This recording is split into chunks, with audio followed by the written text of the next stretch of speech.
Saudi अरब में अपने private यानी खसूसी गाड़ियों से सवारियों का काम करने वाले ये वीडियो ज़रूर देखें। सऊदी हुकूमत ट्रांसपोर्ट अथॉरिटी की जानिब से उनके लिए खबर आया है जिसे शेयर करना बेहद ज़रूरी है। अगर आप भी खसूसी यानी प्राइवेट गाड़ी में जाते हैं, टैक्सी के तौर पर सफ़र करते हैं, तो आपके लिए भी ये वीडियो ज़रूरी है। वीडियो को पूरा देख लीजिएगा। सऊदी मरूर अमन आम ट्रांसपोर्ट अथॉरिटी तमाम तर ने अपने ऑफिशियल अकाउंट्स पर यह अनाउंसमेंट जारी किया है।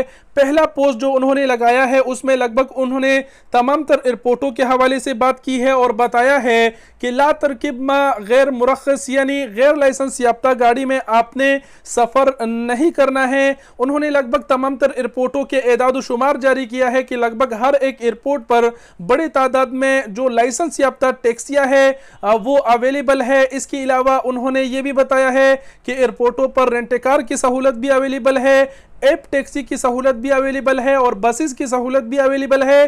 तो आप इसी से ही सफ़र किया करें। गैर लाइसेंस याफ्ता गाड़ी यानी प्राइवेट खसूसी गाड़ी में आप किसी के साथ ना बैठे, उससे सफ़र ना करें। दूसरा पोस्ट ट्रांसपोर्ट अथॉरिटी ने जारी किया है जिसमें उन्होंने बताया है कि गैर लाइसेंस याफ्ता गाड़ी यानी जो खसूसी प्राइवेट गाड़ी होती है, अगर वो सवारियों का काम करते हैं तो इस चीज़ पर उनको 5000 रियाल जुर्माना किया जाएगा। ये जुर्माना पहले से मुकर्रर है लेकिन उन्होंने दोबारा याद दहानी कर दी।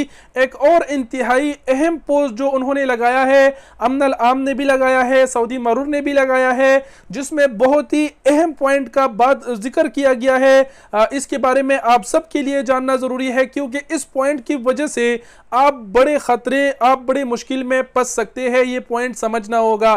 पॉइंट ये है कि दोनों ने पोस्ट लगाकर ये बताया है कि अगर आप गैर लाइसेंस याफ्ता गाड़ी यानी खसूसी प्राइवेट गाड़ी में किसी के साथ बैठकर सफ़र करते हैं तो आप अपने हुकूक को ज़ाया कर देते हैं और आप अपने हिफाजत को ख़तरे में डाल देते हैं। ये दो पॉइंटें जो उन्होंने बताई, इसकी मैं आपको मतलब मिसाल दे देता हूँ। जैसे कि उन्होंने कहा कि आप अपने हुकूक को ज़ाया कर देते हैं। मिसाल के तौर पर आप कहीं जा रहे हैं, टैक्सी नहीं मिल रहा, आप प्राइवेट गाड़ी में जा रहे हैं, प्राइवेट गाड़ी वाले को आपने हाथ दिया, रुका, उसके साथ बैठ गई, किसी तफ्तीश वगैरह में तफ्तीश हुआ और उस गाड़ी वाले के साथ मतलब कुछ ऐसी चीज़ें पड़ी हो जो मतलब मंशियात वगैरह हो, तो पकड़े जाने पर आप भी उसके साथ ही ठहराए जाएंगे। बाद में आप ये नहीं कह सकते कि मैं टैक्सी से जा रहा हूँ।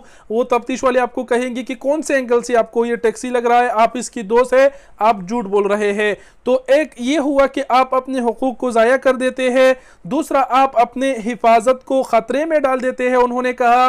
तो इसका मतलब ये है कि अगर आप खुद भी मतलब प्राइवेट खसूसी गाड़ी वाले हैं और सवारियों का काम करते हैं, मिसाल के तौर पर आपने रास्ते से सवारी उठाई और उस तफ्तीश वगैरह में, खुदा न ख्वास्ता मैं एक मिसाल बता रहा हूँ, हर एक के साथ तो ऐसा नहीं होता लेकिन बुरे वक्त का कोई भरोसा नहीं रहता। मिसाल के तौर पर आपने सवारी उठाई, किसी तफ्तीश पे वगैरह तफ्तीश वगैरह हुई या उसके ऊपर कोई सीढ़ी वगैरह हुई और पता चला कि जिस सवारी को आपने उठाया है वो गलत काम करता था और वो मंशियात का काम करता था या फिर उसके साथ बरामद हो जाते हैं, तो बाद में आप भी ये नहीं कह सकते कि मैंने इनको रास्ते से उठाया है, मैं इनको नहीं जानता, मैं तो टैक्सी का काम करता हूँ फलाना डिमका। तो और टैक्सी का अगर आपने बताया तो 5000 तो जुर्माना होगा ही होगा। फिर आपको कहेगा कि आप भी झूठ बोल रहे हैं, आप इनके साथी है। तो ये बहुत ही ख़तरनाक पॉइंट्स है, इसको समझना ज़रूरी है। और आल कहने का मतलब ये है कि सऊदीया में अगर आपके साथ अपनी खसूसी गाड़ी है तो मैं आपको मशवरा दूंगा कि अगर आप सवारियों का काम करते हैं तो इंतहाई एहतियात कीजिएगा, हर अहरे गहरे को ना बिठाइएगा। दूसरी बात ये मशवरा आपके लिए ये है कि आप किसी पैक सवारियों को अपने लिए देख लीजिएगा या फिर डिलीवरी वगैरह में अपना गाड़ी लगा लीजिएगा ताकि आपकी जो हिफाजत है वो भी हुकूक है महफूज रहे वगैरह, आपको फिर इस तरीके के मसले मसाइलों का सामना ना करना पड़े। मैंने तमाम तर पॉइंटें आपके सामने रख दी कि प्राइवेट गाड़ी अगर सवारियां करते हैं तो इस पर 5000 रियाल जुर्माना है। और दूसरे जो ख़तरनाक पॉइंटें मैंने जाहिर की, इसका थोड़ा ख्याल रखिएगा, इंतहाई ध्यान से काम कीजिएगा। और कुछ नहीं कहूँगा, अपना बहुत ज़्यादा से ज़्यादा ख्याल रखिएगा। वीडियो देखने का बहुत शुक्रिया। वस्सलाम।